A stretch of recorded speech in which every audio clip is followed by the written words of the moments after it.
Good evening. Welcome to Tweed Up, where we take video games, music, movies, and more way too seriously. I'm Neil. This is Zac. Today we're talking about one of our favorite games, Elden Ring. Woo! Elden Ring was released on February 25th, 2022, directed by Hidetaka Miyazaki with some world-building contributions from George R.R. Martin.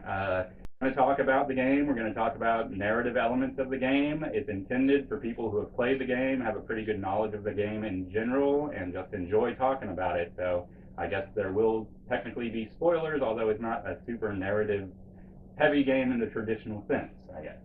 And I'll just get it out of the way. I know there are a million videos about Elden Ring on YouTube. So why are we doing another one? Well, I've watched a million videos on YouTube about Elden Ring, and I've played a lot of Elden Ring, and I've talked to a lot of people about Elden Ring, and I still like doing it. Do you still like doing it? I still do it. So here we go. We're going to talk about some Elden Ring. All right, first, just to get, a baseline here, Zac, can you tell me about your past experience with FromSoftware titles? Yeah, I'd be happy to, Neil, and thanks for having me. Yeah. So, my experience with FromSoftware titles, I thought, was a lot more limited than it was. But with the recent announcement of Armored Core, I remembered that I played all of the Armored Core games. Other than the Armored Core games, which are obviously pretty different from Elden Ring, you and I played Kingsfield together. Kingsfield 2, or no? You're the one on PlayStation 2, Kingsfield, the Ancient City. Yeah, so that's technically, I guess that's Kingsfield 3 if you're talking about US, or Kingsfield 4 Japanese, because the first Kingsfield game was never released in the US. So Kingsfield 2 was released in the US as Kingsfield, and then Kingsfield 2 was Kingsfield 3 on PS1, and then the one on PS2 is just called Kingsfield the Ancient City, so technically the fourth game. But awesome. Yeah. Thank you. And those games, by the way, are, to me, where you really start to see some of the design decisions that were to come forward into Demon Souls and Dark Souls. Yeah, I remember the puzzles were insanely difficult, trying to find your way through, backtracking through areas. Yeah, it definitely has the level design concepts that you find in Demon Souls and the Legacy Dungeons in the Souls games and in Elden Ring. Yeah, 100%. More to your point, have I ever played any Souls games? No. Yeah. I have avoided them like the plague since I saw my roommate playing, I believe, the original Dark Souls or Demon Souls, whichever the first one was. And I saw that if you die, you lose your progress. And like the true modern gamer coward, I had no interest in losing all of my product. That's understandable. That's understandable. So I have intentionally avoided Souls games, Sekiro. The closest thing to a Souls game that I have played was actually Jedi Fallen Order, which I Great quit game. because it was too difficult. Oh yeah, it is hard. That frog thing, at the beginning. Dathomir. I went to Right? Dathomir second. It was impossible. Somebody should have told me. The new one looks really cool too. I guess conversely, is there any Souls game that you haven't played, or do you have a particular favorite? I have played all of the Souls games. Elden Ring is by far my favorite. As far as the Souls games, I beat Demon Souls when it originally came out on the PlayStation 3. That is the only Souls game that I finished. I had time back in the day to do that kind of thing, but I played Dark Souls, I played Dark Souls 2, I played Sekiro, I played Dark Souls 3, I played Bloodborne.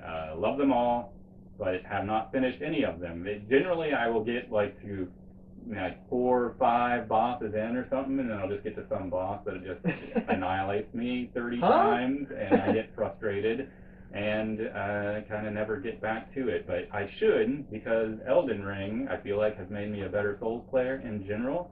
And I don't know, that's one of the things I love about Elden Ring, is that you can run your head against the wall over and over if you want to, but you don't have to. There's a million other things that you could go and do, which is awesome. Yeah. But besides that, I played lots of FromSoft games in the past. Shout out to the Otogi games on the original Xbox. Those games are awesome. From made a couple PS2 launch titles like Eternal Ring and Evergrace, which are not great, but kind of fun to go back to now, knowing They have some elements that are similar to the Souls games as well. And then Lost Kingdoms on the GameCube is like an action RPG but uses card like card battle elements. It's Yeah. really good too. Like the upcoming Midnight Suns, I believe. It's already Midnight Suns is already out and supposed to be really good. I have not played it yet. Wow. So, yeah. There for you. Yeah. So back to Elden Ring. We're here talking about it. Can you tell me real quick what gameplay elements really stood out to you? Yeah, absolutely. Well, gameplay elements, I don't know if it counts, but the very first thing that you notice when you turn on Elden Ring and you're new to a Souls game, the graphics. Like, walking into this world, you can see this tree, everything's beautiful. Like, just stunning. It's not a world that I'd want to live in or even visit, but the representation, the graphics are gorgeous. And then I had the immediate reaction when I ran into the first drafted, that, oh my god, this game is really hard. Yeah. And I understand that you're not supposed to beat that guy, but boy, what a greeting, right? Like, welcome to Elden Ring. You're just gonna die a lot. Yeah. Yeah. And it's good to get the player comfortable with death. Yeah. And contrary to my previous thought, death isn't so bad. You lose your runes if you're resource management is going to be another thing I want to talk about. Stamina management during combat. Making the right decisions for your build and optimizing. The depth of what you can make your character do and how you can change how the game works. Mm-hmm. I started off as a very chicken mage build using rock sling. Yeah. Ran for the meteorite staff and just you can run rock sling through the majority of the game. And I did. That was definitely how I took out Godric and Morgott. And I'm probably going to mispronounce a lot of names, so look forward to those comments. Just do it with confidence. Yeah, Morgott. At 200 hours in, I would say that the thing that really just matters to me the most is I can reset my build, become anything I want to do. I can run the game however I want to run, and it becomes a totally different game. Yeah. It's like nothing I've ever played before, and it's the inspiration for this series. Yeah. Yeah. Indeed. Yeah. I just got a shout out. Like I know. Some people love it, some people hate it, but just the design that has gone into the Mimic tier in general is amazing. So if you haven't played Elden Ring or are unfamiliar with what the Mimic tier is, but it is a summon that you can summon that fights with you that is a replica of yourself and has all of your items, all of your abilities, and will fight enemies alongside with you. It's also a boss in the game that when you get to the boss, you fight it, it's equipped with everything that you have. So you're fighting yourself. So you can, as they say, cheese that boss by unequipping everything. And I did the same thing, Okay. I unequipped everything. But what's funny is like I had forgotten, like I never use arrows. I just don't use a bow in that game very much. But I had used some sleep arrows back in Stormvale Castle. Like there's a dude like was throwing fire bombs down in Stormvale Castle. Yeah, and I remember him. And I was like, I'm gonna shoot him with a sleep arrow, and I did. And I never used those again for dozens, if not 30 hours or something, but until I got to the Mimic tier fight. And I unequipped everything, except I didn't unequip those because I hadn't used them forever. Right. So my Mimic tier put me to sleep with sleep arrows. It was pretty awesome. And I think that's like one of the cool things like about the design of just specifically the Mimic tier. There's so many cool things. And when you have the Mimic tier and you're using it, if you equip like consumables like grease, stuff like that, your Mimic tier will use these consumables that would normally take them out of your inventory if you use them, but when your Mimic tier uses them, it doesn't take it out of your inventory. So like they were having to use grease or the warming stones. Yeah, great. So I know a lot of people think that the mimic tier kind of Yeah, we're weak for using. makes the game easy, but it's just from a design standpoint. I know other games have done sort of like Link faces the Dark Link and stuff like this, but this takes that like way further than anyone has ever taken that kind of concept. And didn't they have to kind of dumb him down in terms of AI? They did. They Yeah. nerfed him. They made the mimic tier a little bit less effective, but and it's still awesome. And I like just trying to be creative with it, you know. Like I didn't know about that it wouldn't use consumables until I was fighting Radagon, which is like the end of the game, and I found it out by using warming. I had warming stones, and then he started throwing down warming stones, and that actually really helped in that boss fight. You know, it's really awesome. I don't know if this is the time to talk about it or not, but you said the word architecture, and be remiss if I didn't just sing the praises of level design in the game. Yeah, the level verticality of the amazing. levels, the legacy dungeons. Yeah. I mean, I played not as many games as you, but I played a lot, you know, and I've never experienced a game world, with possibly the exception of Breath of the Wild, where if you see it and it looks like an interesting spot, man, you can probably figure out a way to get up there, and there's probably something cool. Yeah, I love how like when you come out, you know, and see the world really for the first time, you can see, you know, obviously you can see Stormvale there, and you can see the tree, but you can see like the big cauldron, the forge of the giant, you know, which is pretty late game stuff, you know. But to be able to see that, you know, and it's not like it's just there, you know, to be seen. It's there because that's where it is. You know what I mean? Like that's where it exists in the world, which is pretty. Yeah, design is amazing in the game, and like that.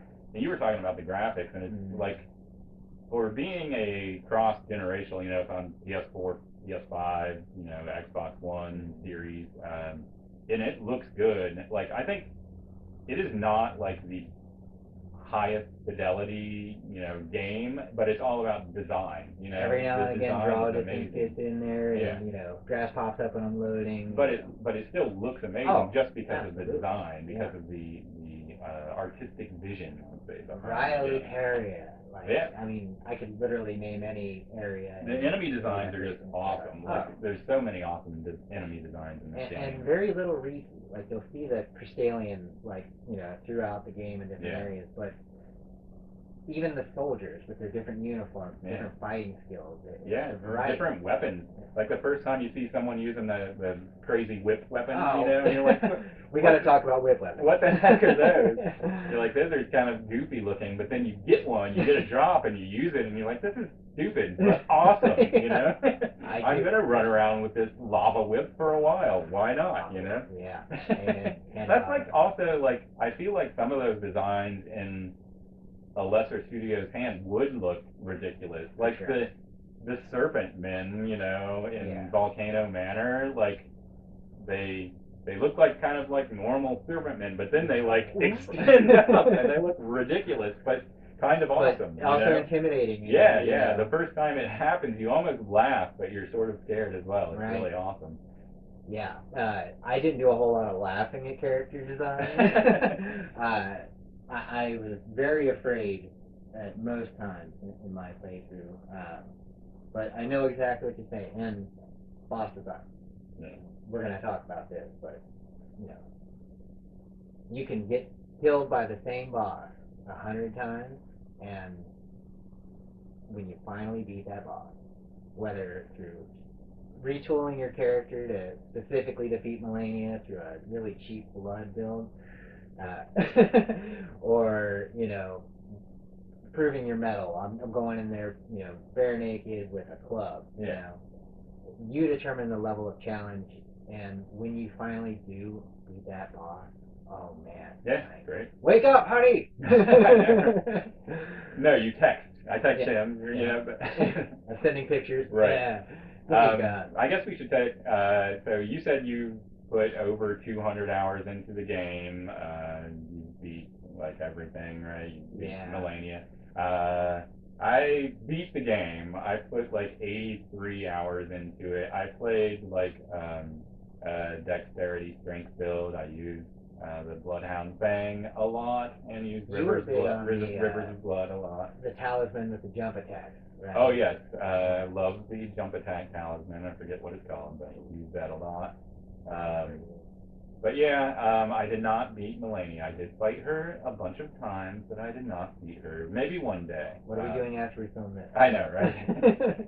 So what was your? So that was my build. I know you've probably done.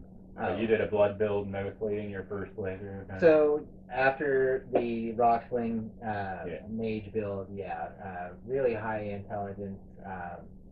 First game, I was spreading stats out and not really a jack of all trades and master of none. Yeah. What made me get away from the mage build was actually Moonveil. And I became very heavily dependent upon my Moonveil for a while. I heard about Rivers of Blood, but like didn't understand where to go. Was trying to not, completely guide my way through. Although I did. Well, I think that's what's cool about the game is like I would not like look up walkthroughs for the most of it until like I really wanted it for a specific area, or like you said, I wanted a specific type of weapon or something like that. And I think the game is designed to encourage that kind of like community. I think that's why, especially when the game launched, people doing walkthroughs of the game on YouTube just lit up, because I think it's that kind of game. I mean, I know all the From games are kind of like that, but Elden Ring, just because of how big it is and how like you're saying, there's so many different approaches that you can take to it. It really lends itself to watching other people play and figuring out, oh, that's a way to do it. And it's not like you're watching to find the way to do it. You're finding a way to do it. And the way that you enjoy the most. Yeah. And maybe the way that you enjoy the most isn't the most effective. But yeah, went to the Rivers of Blood, bleed build, milked that for a while. Yeah. Until actually I defeated Rickard and got the Blasphemous Blade, which I think is still broken to this day. You still use that thing? Every now and again I whip that thing out. Yeah, it's cheap, but it's effective. And nowadays, 200 hours, I've been goofing around. I'm using whips. Yeah. Dual wielding the whip. Why not? Man? Yeah. Why not? Shout out to Texture Life. Yeah. And the builds he comes up with are amazing. I love giving those a shot. Yeah. I can't tell you what my favorite is. Right. Because I love my face build. Yeah. And I also love whipping out, Ronnie's Dark Moon and destroying things with my mage build. Yeah. But close-up melee combat, the real core mechanic of those games, is so much fun when you start to it works so well, doesn't it? Yeah, it really does. Like, that's how the game is meant to be played, I think.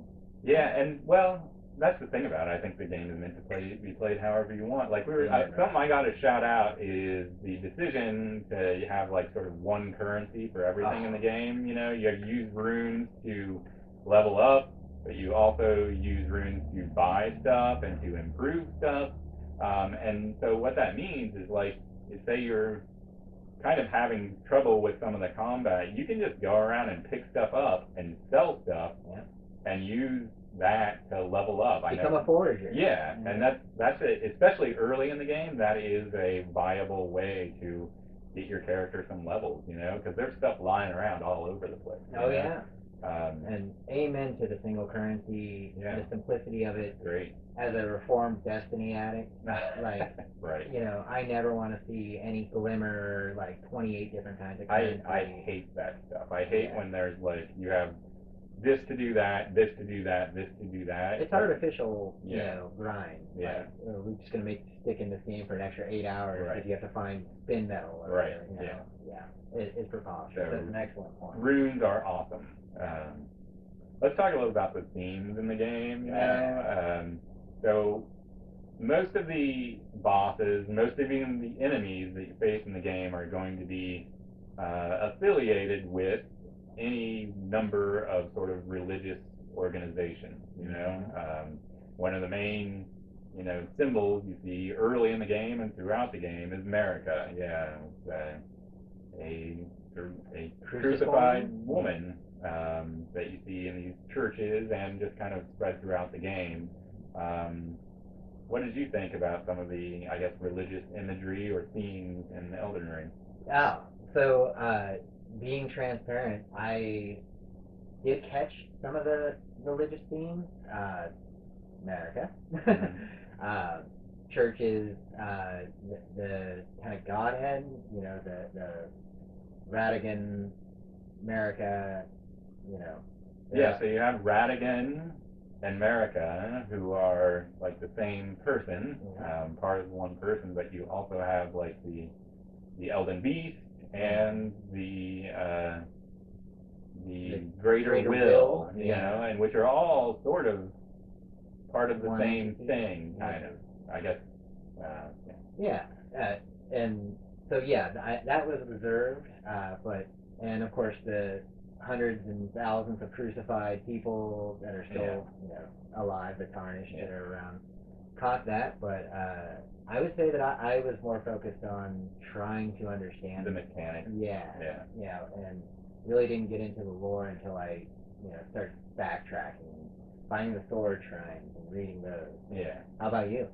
I love that it's in there. I love the idea of.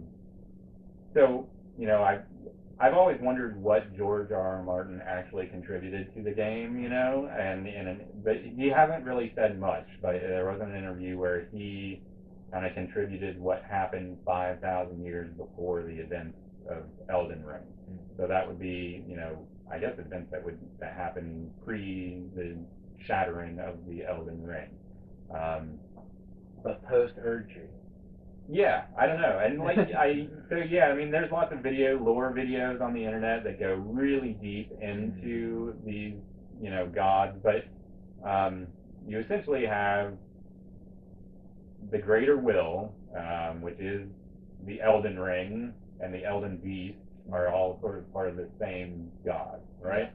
And this god is either, I guess, an alien that came from somewhere else and landed or got to this planet and used its power to sort of like set the way that things work on the world, or it's a god that is from this planet, is part of this planet, and I could see either argument, but there are other gods also. There's like Frenzy Flame. Yeah. I guess we didn't talk about what endings we did.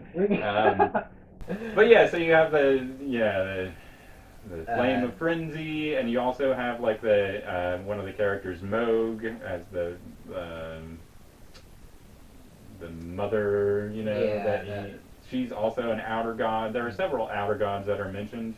Astel, Natural Born of the Void. Yeah. What does he fit in there? I don't know. He or she, they? They are definitely seem like they're aliens, those creatures.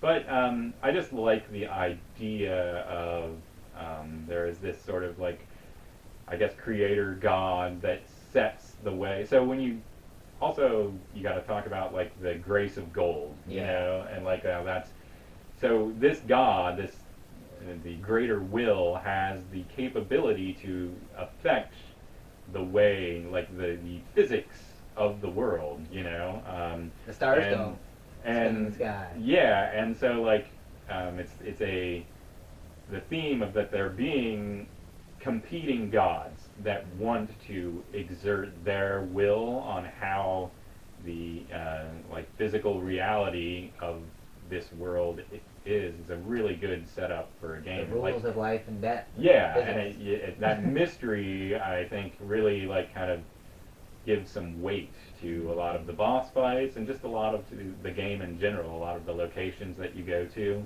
But yeah, I'll just real quick talk about I did the Ronnie, the Age of Stars ending, which the best ending. What ending did you do? As previously alluded to, Frenzy Flame. I had every ending to choose from by the time I finally beat Radigan.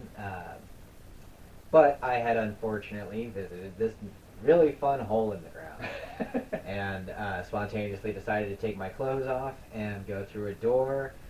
As one does. As one does when one finds a hole in a door. And I got the 3 fingers. That was one heck of a hug, and I had unfortunately progressed too far to, won't go into the details.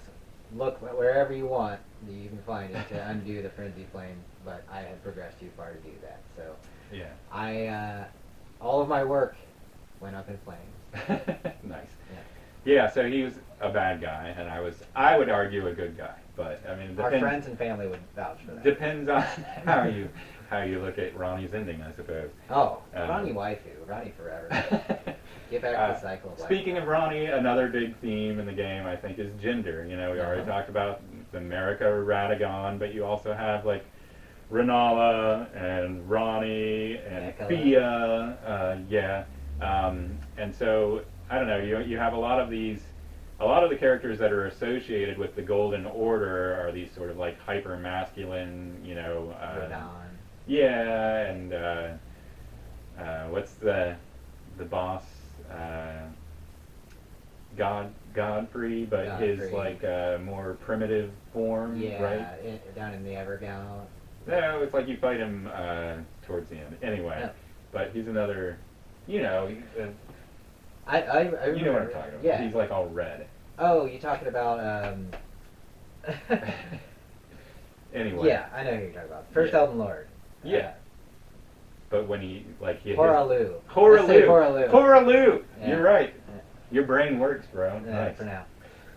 But yeah, so you have a bunch of these like hyper masculine guys, you know, for the Golden Order kind of, and then like a lot of the characters that are working actively against the Golden Order are women, or like Moog seems to be presented as a homosexual in his relation to Mikola.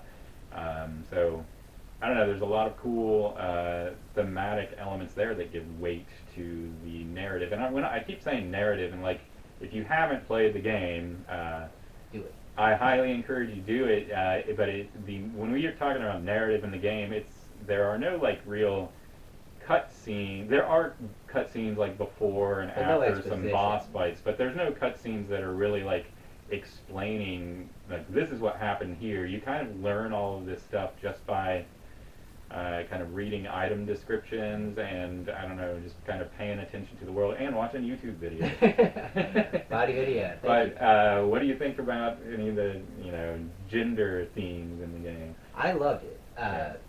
You know, again, primarily focused on getting through things, but once I started being able to keep up and kind of pay attention, the Moog Mikola one really got me. I thought that was so fascinating.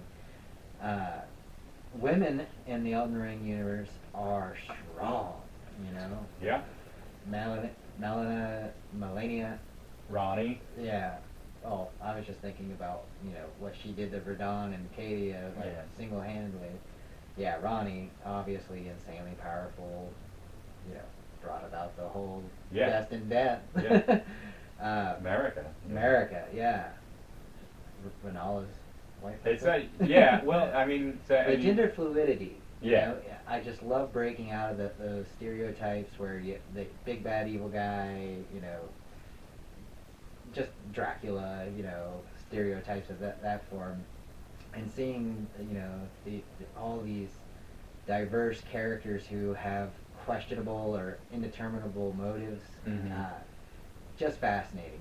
Broke every, stereotype trope you could find while relying on a couple of, classics. Yeah.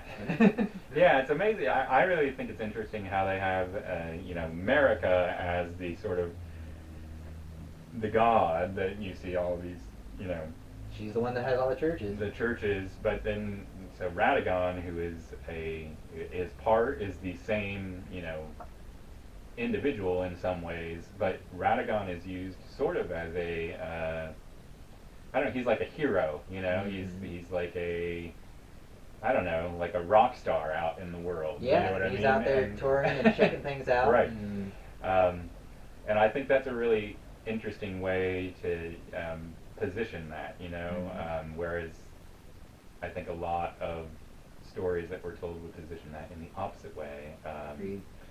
But I love, and having Ronnie and Renala, and like their stories, when you learn them, uh, their motivations seem, well, I guess Are you gonna it say you really, sympathize with Ronnie? it really depends on how you look at the Golden Order and Yeah. how you look. I mean, if you look at the greater will as a force for good in the world, then I guess most of the women in the game are bad. Antagonists, yeah. But I mean, it really depends on how you look at it. It's like, is this world and the way that it functions currently worth maintaining, which a lot of people are trying to maintain, even though it's obviously falling apart. Yeah, You know what literally decaying constantly. I mean? Yeah, everywhere. it's like the real world. Getting a little too You real. have so many people trying to maintain the status quo. Yeah, I love internal combustion engines. Right, exactly.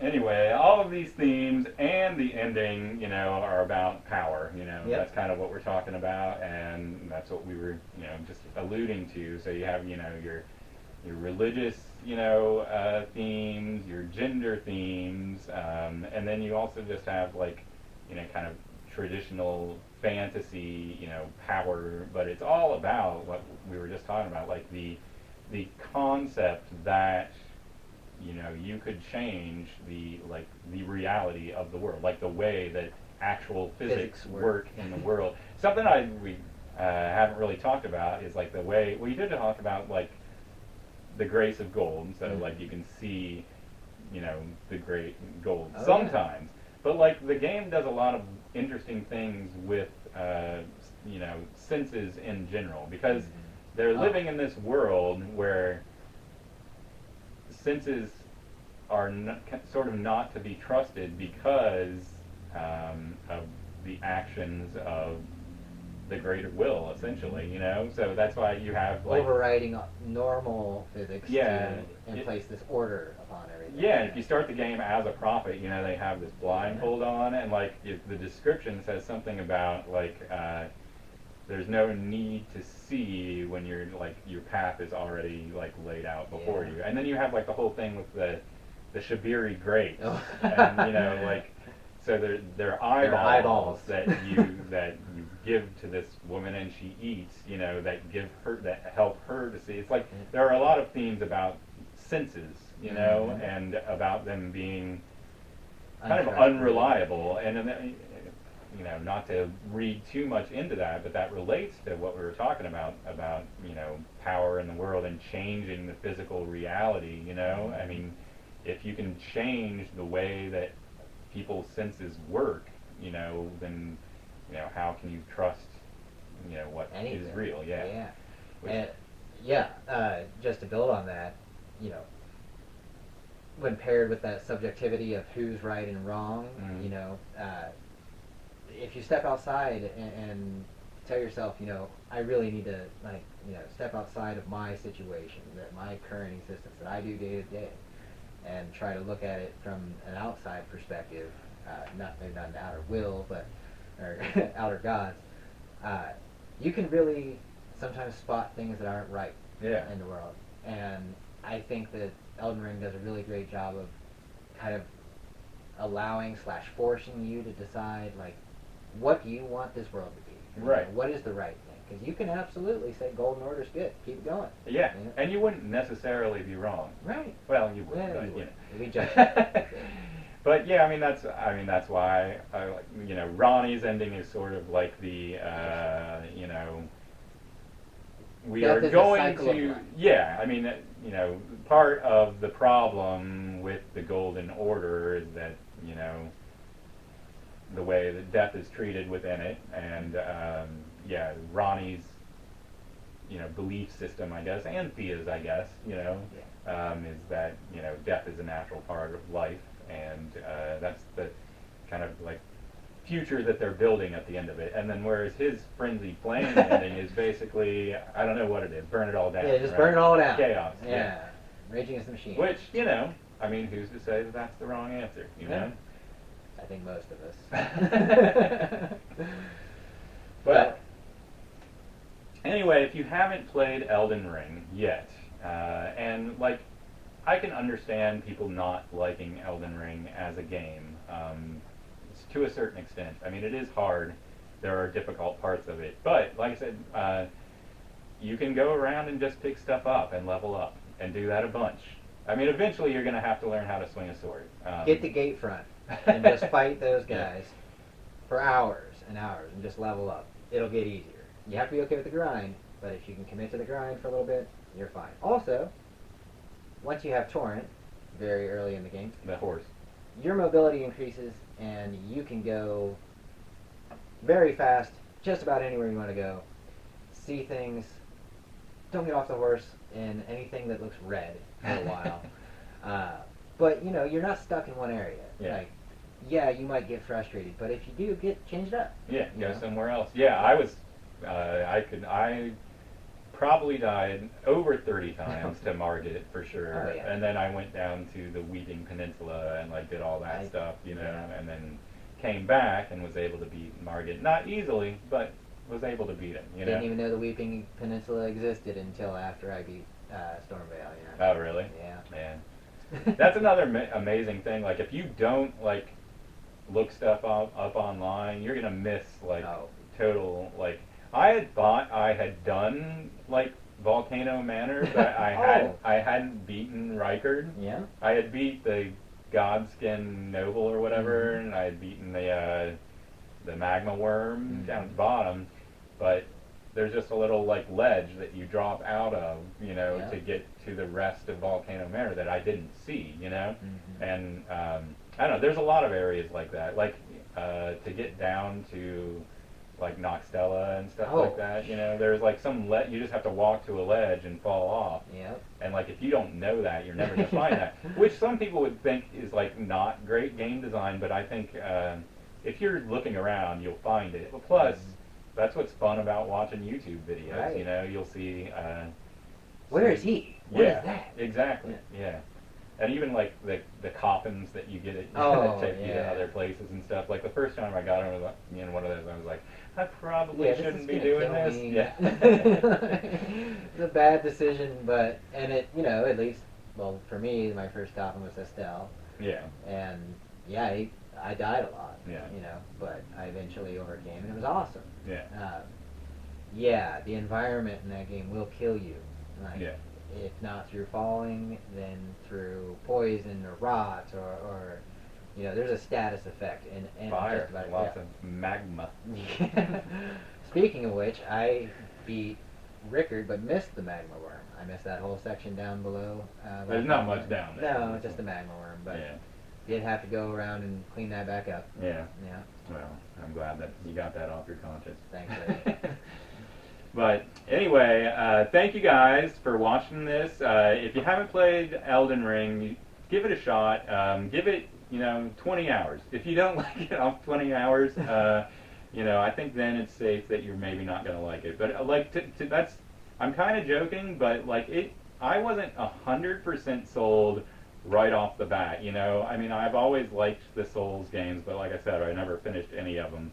But it really wasn't until I got, I think, all the way through Stormvale, then I was 100% in, and then from then on, and when I say that, I was probably 30 hours into the game, because I did a lot in, I did everything in the Weeping Peninsula, pretty much everything that you can do in Limgrave, and then did some stuff in Caelid too before I finished Stormvale. So and that's when it really clicked with me, and I kind of understood how the game was going to play out, and just fell in love with it. And it's I can't. The problem is now, every game I play is going to be compared to Elden Ring, and even He stopped playing Elden Ring months ago, and I only recently quit. And I still, it blows I gotta my play mind. other stuff. You know what I mean? You do. I just beat God of War Ragnarok. It's a great game, but Which game's better? it's not nearly as good as Elden Ring in lots of Controversy. ways. In lots of ways. We can talk about that another time, but I'll just. something that God of War, I think, makes a mistake with that Elden Ring doesn't, is that God of War is what it wants to be a narrative. You are this character. There are lots of cutscenes where there's like really well written dialogue between the characters. There's a lot of character building, but it also wants to be like sort of an open world where you can go do extra stuff, and that extra stuff is cool. But the problem is you'll fight like optional bosses if you're doing side stuff, and then like way later in the game you'll get to a story boss that's the same, like a different color of boss, and it doesn't have the impact that a story boss is supposed to have because you've already fought one. Whereas the story bosses in Elden Ring are all unique, all amazing, all have great stories, all have great environments. There's so much environmental storytelling for every single one of the main bosses. It's a great game. You should play it. I'd say it's a 10 out of 10. I do believe it's my favorite video game of all time. Yeah, and that's the problem. Like, FromSoftware's next game, Armored Core, is going to be awesome. It's not going to be Elden Ring. No. And even like the next Dark Souls or Bloodborne 2 or whatever, it's not going to be Elden Ring. I don't And at think. this point, Maybe. they've released a DLC, but it's PvP. I know. Which Coliseum. It's cool. It's cool. People like that. I'm glad they did it. Yeah. Thank you. Free. But anyway, thank you guys for watching Tweed Up. Tweed Up! Check us out next time, and peace out. Peace out.